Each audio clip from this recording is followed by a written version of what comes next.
Happy ഗാർഡനിന്റെ പുതിയ എപ്പിസോഡിലേക്ക് എല്ലാവർക്കും സ്വാഗതം. നിങ്ങൾ ഈ ചാനൽ ആദ്യമായാണ് വരുന്നതെങ്കിൽ ചാനൽ സബ്സ്ക്രൈബ് ചെയ്ത് സൈഡിൽ കാണുന്ന ബെൽ ബട്ടൺ അമർത്തിയെന്ന് ഉറപ്പുവരുത്തുക. എങ്കിൽ മാത്രമേ ഈ ചാനലിൽ വരുന്ന പുത്തൻ വീഡിയോകൾ നിങ്ങൾക്ക് നോട്ടിഫിക്കേഷനായി നിമിഷനേരം കൊണ്ട് അറിയാൻ സാധിക്കൂ. പല ആളുകൾക്കും ഹൈബ്രിഡ് വിത്തുകൾ എന്താണെന്ന് അറിയില്ല. പലരും ഹൈബ്രിഡ് വിത്തുകൾ കടയിൽ നിന്നൊക്കെ വാങ്ങി നടാറുണ്ട്, നല്ല വിളവൊക്കെ കിട്ടാറുണ്ട്. പക്ഷെ പലർക്കും ഹൈബ്രിഡ് വിത്തുകൾ എന്താണെന്നോ ഹൈബ്രിഡ് വിത്തുകൾ എങ്ങനെയാണ് ഉൽപ്പാദിപ്പിക്കുന്നതെന്നോ കാര്യത്തിൽ വലിയൊരു ധാരണയില്ല. അപ്പം നമുക്ക് ഈ വീഡിയോയിൽ നമുക്ക് ഹൈബ്രിഡ് വിത്തുകളെ കുറിച്ച് കുറച്ച് കാര്യങ്ങൾ മനസ്സിലാക്കാം. മുഴുവനായിട്ട് പറയുകയാണെങ്കിൽ ഒരുപാട് ടൈം എടുക്കും. നമുക്ക് ഈ ചെറിയ വീഡിയോ അതിനും മതിയാവില്ല. അപ്പം കുറച്ച് കാര്യങ്ങൾ മാത്രം നമുക്ക് ടച്ച് ചെയ്തുകൊണ്ട് ഈ വീഡിയോയിൽ കടന്നു പോകാം. അപ്പോൾ ലളിതമായി പറഞ്ഞു കഴിഞ്ഞാൽ ഹൈബ്രിഡ് വിത്തുകൾ എന്ന് പറഞ്ഞിട്ടുണ്ടെങ്കിൽ ഒരേ വർഗത്തിൽപ്പെട്ട രണ്ട് സസ്യങ്ങൾ തമ്മിൽ ക്രോസ് പോളിനേഷൻ ചെയ്യുക, അതായത് പരാഗണം ചെയ്യുക. ഇങ്ങനെ പരാഗണം ചെയ്തുണ്ടാകുന്ന വിത്ത്, ആ വിത്ത് മുളപ്പിച്ചുണ്ടാകുന്ന ചെടിക്കുണ്ടാകുന്ന വിത്തുകളാണ് ഹൈബ്രിഡ് വിത്തുകൾ എന്ന് പറയുന്നത്.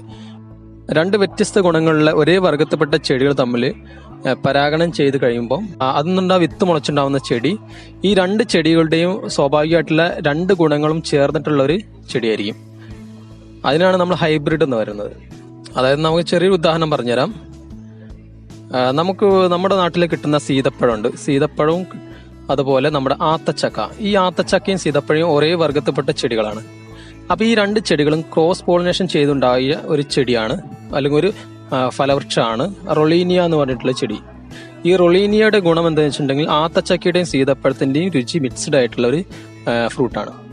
പുതിയ സസ്യങ്ങൾ ഉണ്ടാക്കാൻ മാത്രമല്ല ഹൈബ്രിഡൈസേഷൻ ചെയ്യുക. അത് നമുക്ക് തണ്ണിമത്തൻ ഇപ്പോൾ ഹൈബ്രിഡ് ചെയ്ത ശേഷമാണ് ഇത്രയും വലുപ്പത്തിലും ഇത്രയും ഫ്ലഷ് ആയിട്ടുള്ള തണ്ണിമത്തൻ നമുക്ക് വിപണിയിലൊക്കെ കിട്ടി തുടങ്ങിയത്. ഇതിനു മുൻപ് ഒരുപാട് കാലങ്ങൾക്ക് മുമ്പ് 18ാം നൂറ്റാണ്ട് കാലഘട്ടങ്ങളൊക്കെ തണ്ണിമത്തം എന്ന് പറഞ്ഞിട്ടുണ്ടെങ്കിൽ വളരെ ചെറിയൊരു ഫലമായിരുന്നു. വളരെ കുറച്ച് ഒരു പൊതിച്ച തേങ്ങയുടെ അത്ര വലിപ്പം അന്നൊക്കെ ഈ തണ്ണിമത്തം ഉണ്ടായിരുന്നുള്ളൂ. വൈൽഡായിട്ട് കാണുന്ന ഒരു ഫ്രൂട്ടായിരുന്നു. അപ്പം പിന്നീട് ഇത് കൃഷി ചെയ്യുന്ന ഒരുപാട് പേര് അതിനുവേണ്ടി ഒരുപാട് സമയം കണ്ടെത്തിയും അവർക്ക് കൃഷി ഒരുപാട് വിജയം ഉണ്ടാക്കാൻ വേണ്ടിയും അന്ന് അവർ ഹാൻഡ് പോളിനേഷൻ വഴി അത് ഹൈബ്രിഡൈസേഷൻ ചെയ്തിട്ട് ഉണ്ടായതാണ് ഇപ്പോൾ നമ്മൾ കാണുന്ന നമുക്കിടയിൽ കിട്ടുന്ന ഇറാനിയൻ തണ്ണിമത്തനാണെങ്കിലും ശരി, നമുക്ക് വലിയ വലിപ്പത്തിൽ നല്ല ഫ്ലഷ് ആയിട്ടുള്ള മധുരമുള്ള നല്ല കരിമ്പിന്റെ മധുരമുള്ള തണ്ണിമത്തനൊക്കെ അങ്ങനെ ഹൈബ്രിഡൈസേഷൻ ചെയ്തിട്ട് കിട്ടിയതാണ്.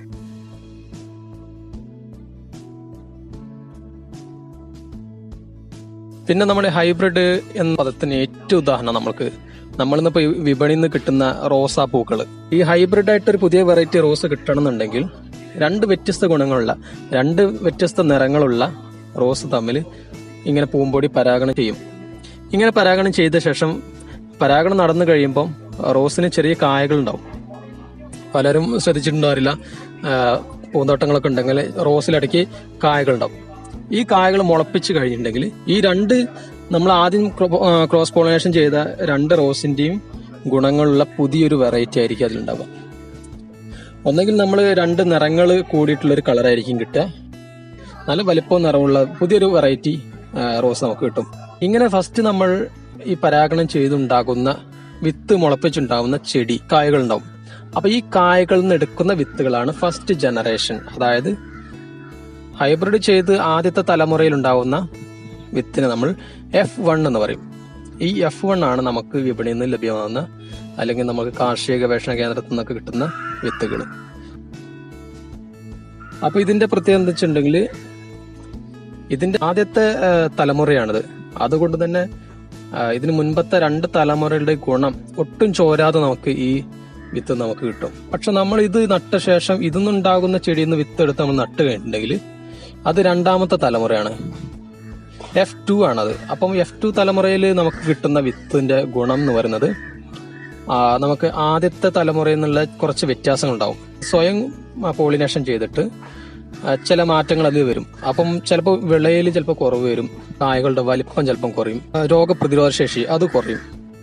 നമ്മൾ ഹൈബ്രിഡ് വിത്ത് വാങ്ങിയിട്ട് അത് നട്ടിട്ട് ഉണ്ടാകുന്ന ചെടികളിൽ നിന്നുള്ള വിത്ത് നട്ട് കഴിഞ്ഞാൽ നമുക്ക് ഒരിക്കലും ഹൈബ്രിഡ് ക്വാളിറ്റിയിൽ നമുക്ക് ചെടികൾ കിട്ടില്ല. അതുകൊണ്ടാണ് നമ്മൾ എപ്പോഴും പറഞ്ഞത് ഓരോ വിളവെടുപ്പ് കഴിഞ്ഞ ശേഷം നമ്മൾ പുതിയ വിത്തുകൾ വാങ്ങി നടണം എന്ന് പറയുന്നത്. അതുകൊണ്ടാണ് നമുക്ക് വീട്ടിൽ ഉള്ള ചെടികളിൽ നിന്ന് വിത്ത് എടുത്ത് നമുക്ക് നടാം, പക്ഷേ നമുക്ക് ഒരിക്കലും ഹൈബ്രിഡ് നമ്മൾ ആദ്യം നട്ട വിത്തിന്റെ അതേ ഗുണം നമുക്ക് കിട്ടില്ല. പിന്നെ ആളുകൾക്കുള്ള ഒരു പ്രധാന ഒരു കൺഫ്യൂഷനാണ്, അതായത് നമ്മൾ ഹൈബ്രിഡും GMO വിത്തുകളും ഒന്നാണോ എന്ന്. അപ്പൊ GMO വിത്തുകളെ കുറിച്ചുള്ള ഒരു വീഡിയോ നമുക്ക് ഇതിനു ശേഷം നമുക്ക് ചെയ്യാം. അപ്പം GMO വിത്തുകളെ കുറിച്ച്, ജനറ്റിക് മോഡിഫൈഡ് വിത്തുകളെ കുറിച്ച് നമുക്ക് അറിയണമെന്നുണ്ടെങ്കിൽ അപ്പോൾ അതിനെക്കുറിച്ച് നമുക്ക് അടുത്ത വീഡിയോ ചെയ്യാം. ഇതിങ്ങനെ കണ്ട് പോട്ടെ. നമ്മൾ ഹൈബ്രിഡ് വിത്തുകൾ നമ്മൾ മെയിനായിട്ട് നമ്മൾ വാണിജ്യ അടിസ്ഥാനത്തിൽ കൃഷി ചെയ്യുന്നതിന്റെ മെച്ചം എന്താ വെച്ചിട്ടുണ്ടെങ്കിൽ,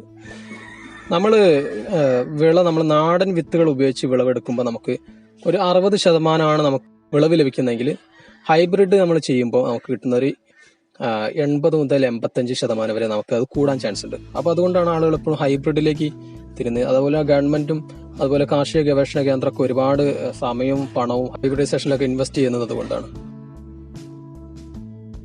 ഇനിയിപ്പോൾ നമുക്ക് ഹൈബ്രിഡ് ചെയ്ത കുറേ തക്കാളി വിത്തുകൾ നമുക്ക് വാങ്ങാൻ കിട്ടും.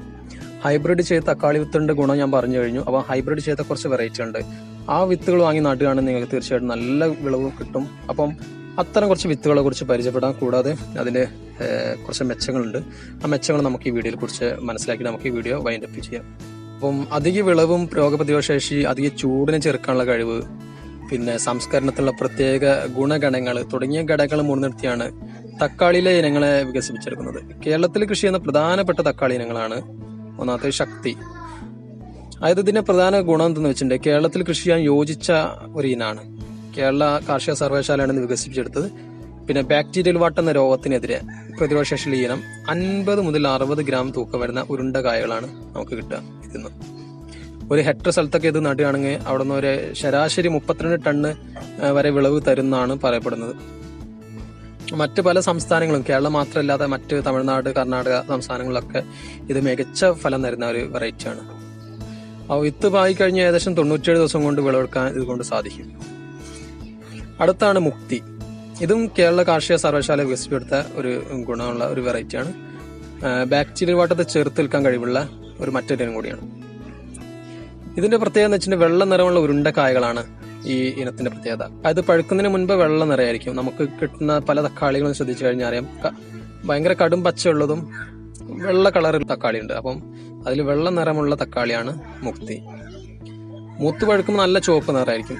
95-100 ദിവസത്തെ മൂപ്പുള്ള ഇനം മറ്റ് സംസ്ഥാനങ്ങളും വിജയകരമായിട്ട് കൃഷി ചെയ്യുന്നുണ്ട്. ഹെക്ടറിന് ഏകദേശം 12 ടണ്ണ് വിളവ് ലഭിക്കും.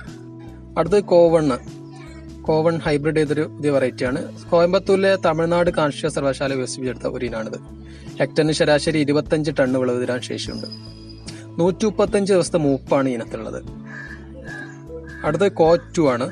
ഇത് റഷ്യയിൽ നിന്ന് കൊണ്ടുവന്ന ഒരു തക്കാളി ഇനത്തിൽ നിന്നും ഹൈബ്രിഡ് ചെയ്ത് വികസിപ്പിച്ചെടുത്ത ഒരു ഇനാണ്. ഈ ഇനത്തിന്റെ ഉറവിടം നമ്മുടെ തമിഴ്നാട് കാർഷിക സർവകലാശാല തന്നെയാണ്. അല്പം പരന്ന ആകൃതിയിലുള്ള കായകളാണ് ഇതിന്റെ പ്രത്യേകത. 4 മുതൽ 5 കുഴിഞ്ഞ ചാലുകൾ ഉണ്ടാവും. മത്തന്റെ ചാലുകൾ പോലെ തക്കാളിക്ക് തന്നെ കുഴിഞ്ഞ ചാലുകൾ ഉണ്ടാവും. അതാണ് മറ്റൊരു പ്രത്യേകത. 140 ദിവസം കൊണ്ടാണ് ഈ ഇനം മൂപ്പെത്തുക. ഹെക്ടർ ഒന്നിന് ഒരു 28 മുതൽ 30 ടണ്ണ് വരെ വിളവ് ലഭിക്കും നമുക്ക്. അപ്പൊ അത്യാവശ്യം കുഴപ്പമില്ലാത്ത ഇനം തന്നെയാണ്. അടുത്താണ് കോത്രി. ഈ ഇനത്തിന്റെ ഒരു പ്രത്യേകത എന്ന് വെച്ചിട്ടുണ്ടെങ്കിൽ നമുക്ക് താങ്ങ് കൊടുക്കേണ്ട ആവശ്യമില്ല. കുലകളായിട്ടുണ്ടാകുന്ന ഈ ഇനത്തിന് ഏകദേശം ഹെക്ടർ ഒന്നിന് 40 ടണ്ണ് വിളവ് തരാനുള്ള കഴിവുണ്ട്. 100 മുതൽ 105 ദിവസത്തെ മൂപ്പാണുള്ളത്.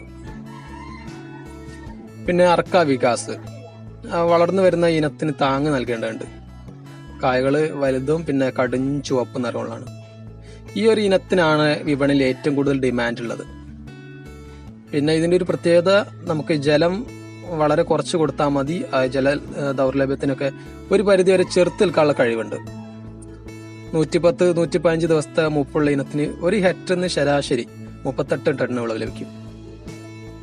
അടുത്തൊരു വെറൈറ്റി ആണ് അർക്ക സൗരഭ്. ഇത് നമ്മുടെ ബാംഗ്ലൂരിലെ ഇന്ത്യൻ ഹോർട്ടിക്കൾച്ചർ ഗവേഷണ കേന്ദ്രത്തിൽ വികസിപ്പിച്ചൊരു ഇനാണ്. മിതമായി മാത്രം പടർന്ന ഇവയ്ക്ക് കടും ചുവപ്പ് കായകളാണ് ഉണ്ടാവുക. ഈ ഇനത്തിന്റെ കായകൾ നമുക്ക് പെട്ടെന്ന് തിരിച്ചറിയാൻ പറ്റും. എങ്ങനെയാന്ന് വെച്ചാൽ ഈ കായുടെ അഗ്രഭാഗം ചെറിയ മുട്ട് പോലെ കൂർത്തിരിക്കും. അങ്ങനെയാണ് ഇതിനെ തിരിച്ചറിയാം. ഹെക്ടറിന് ശരാശരി 35 ടണ്ണ് വിളവ് തരുന്ന ഇനത്തിന് 105-110 ദിവസത്തെ മൂപ്പുണ്ട്. പിന്നെ അർക്ക അഹൂതി, അർക്ക ആഷിഷ്, അർക്ക മെഘാലി എന്നിവയൊക്കെ ഇവിടെ വികസിപ്പിച്ചെടുത്ത തക്കാളി ഇനങ്ങളാണ്. ഇവയ്ക്ക് ബാക്ടീരിയ വാട്ടത്തെ പ്രതിരോധിക്കാനുള്ള കഴിവുണ്ട്. ഈയിടെ ഈ സങ്കര ഇനങ്ങൾക്ക് കൂടുതൽ പ്രിയേറി വരികയാണ്.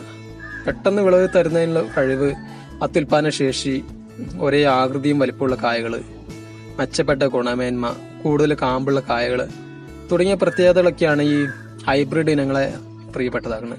അപ്പോൾ ഇത്രയൊക്കെയാണ് ഈ വീഡിയോയിൽ പറയാനുള്ളത്.